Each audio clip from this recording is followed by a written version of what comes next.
Em 1959, quando Fidel Castro anunciou ao mundo que sua revolução era comunista, passou a ser apoiado por Moscou. Com isso, a União Soviética iniciou uma campanha para dominar com a ideologia marxista a América Latina, onde os partidos comunistas formariam grupos de guerrilha armada com dinheiro soviético, repassado por Cuba. No Brasil, foram criadas 29 organizações guerrilheiras, onde Fidel Castro vislumbrou expandir sua revolução comunista. Em 1961, o presidente do Brasil, Jânio Quadros, condecorou o guerrilheiro cubano Che Guevara com a Ordem do Cruzeiro do Sul, sem imaginar que 4 meses antes o Partido Comunista Brasileiro acertara com Fidel Castro o envio de jovens brasileiros para o treinamento de guerrilha em Cuba, com a finalidade de preparar quadros revolucionários que desencadeariam a luta armada no Brasil. As ações armadas já existiam antes de 1964 no governo de João Goulart, através das Ligas Camponesas de Francisco Julião e do Grupo dos 11 de Leonel Brizola. Com a chegada ao poder, em 1964, do presidente Castelo Branco, centenas de comunistas e políticos de esquerda refugiaram-se no Uruguai, onde formariam a Frente Popular de Libertação, que a partir de 1965 empreenderia atos de sabotagem urbana e focos de guerrilha rural no Brasil, principalmente na Serra do Caparaó, cujos guerrilheiros, apoiados por Leonel Brizola, foram combatidos e vencidos por tropas da Polícia Militar de Minas Gerais. Em 1966, a esquerda brasileira, decidida a tomar o poder à força e em curto prazo, passou a adotar táticas terroristas como as que foram usadas pelo grupo guerrilheiro Ação Popular, que ao explodir uma bomba no saguão do Aeroporto Internacional de Guararapes, em Recife, matou o jornalista Edson Regis de Carvalho e o almirante Nelson Gomes Fernandes. A influência da Revolução Cubana passou a servir de modelo para muitos revolucionários como Carlos Marighella, do PCB, que em 1967 viajou a Cuba e participou de um evento sobre a propagação da luta armada no território brasileiro. De volta ao Brasil, em setembro de 1967, Marighella criou a Ação Libertadora Nacional, ALN, e começou a recrutar jovens brasileiros entre os estudantes que, depois de preparados ideologicamente, foram enviados a Cuba.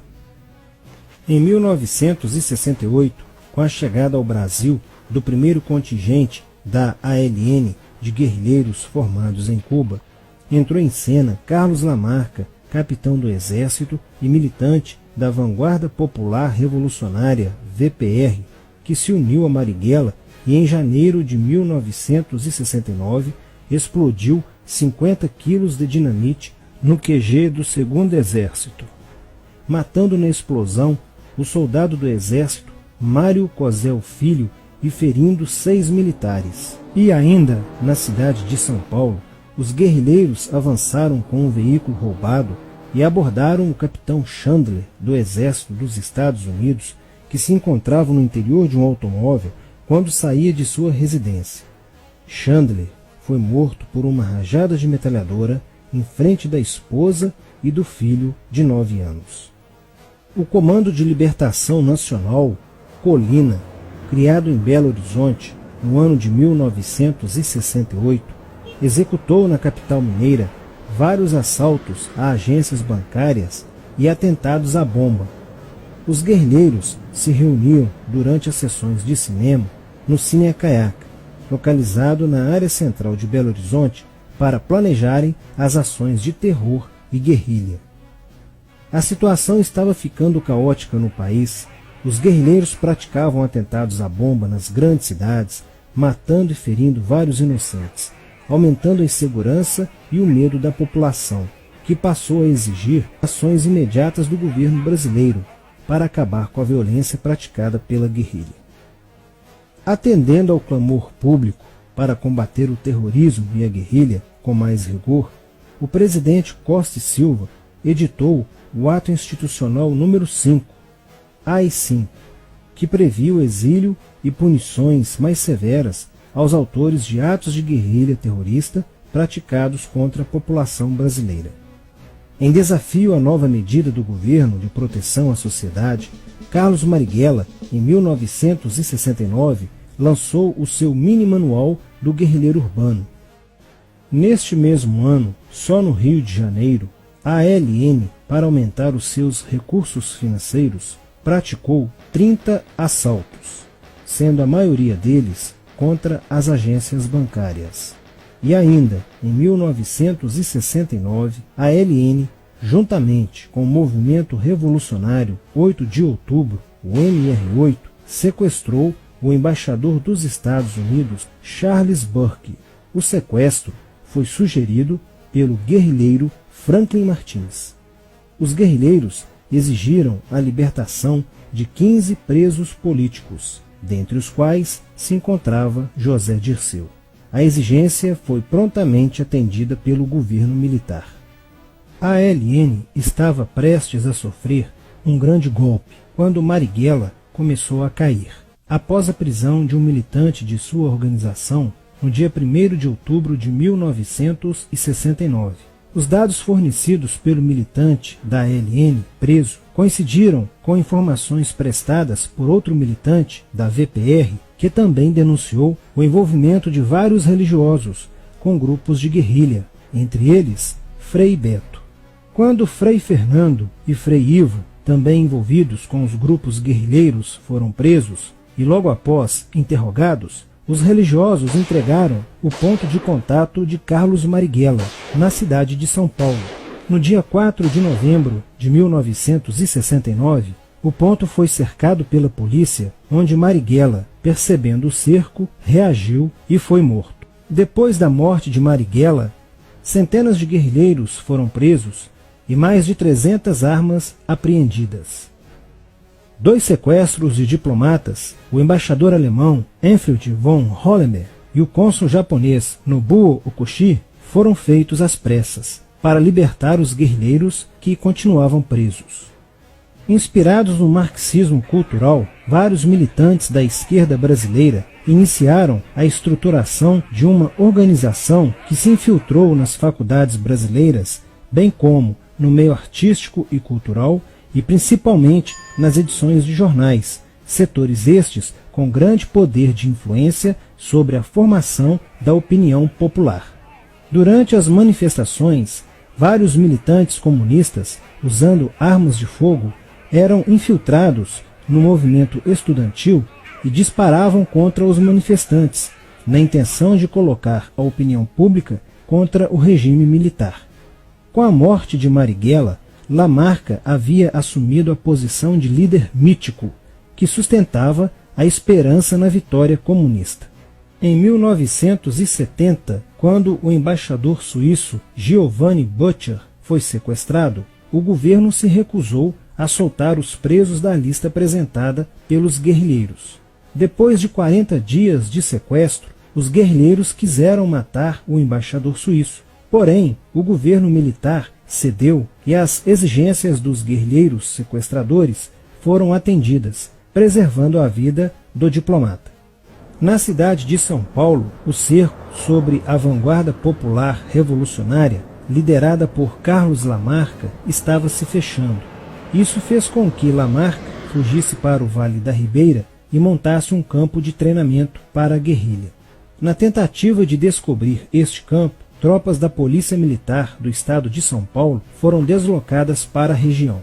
No dia 8 de maio de 1970, um pelotão comandado pelo tenente da Polícia Militar, Alberto Mendes Júnior, foi emboscado e rendido por guerrilheiros da VPR. O tenente Mendes foi feito refém e obrigado a seguir com os guerrilheiros na direção de 7 Barras.